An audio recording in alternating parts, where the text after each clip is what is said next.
Әке деген асқар таудай әрқашан, биіктігі көрінбейтін алыстан.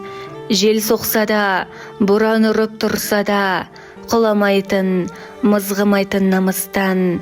Әке деген терең мұхит тұңғиық, жасырады барлық мұңын жиып. Толқынында қанша өкпе болса да, шығармайды жанса дағы от күйіп. Әке деген күн секілді шуақты, шуағына бөлеген әр тарапты.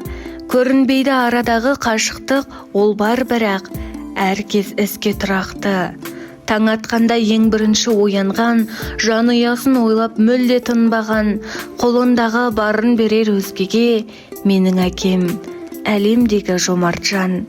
Өз қажетін кейінге ылғи шегерген, анамызбен осы күнге бір жеткен. Жол көрсеткен, адам бол деп өсірген, әкем менің асаулы көреген. Кейде біліп баласына сүрінген, құлама деп іштей ғана дем берген.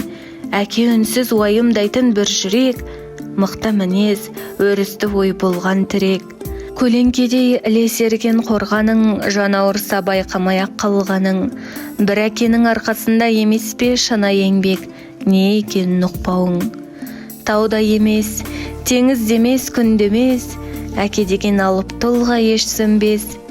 Кешір әке, көңіліңді қалдырсам, сен бар кезде биіктерден мен асам.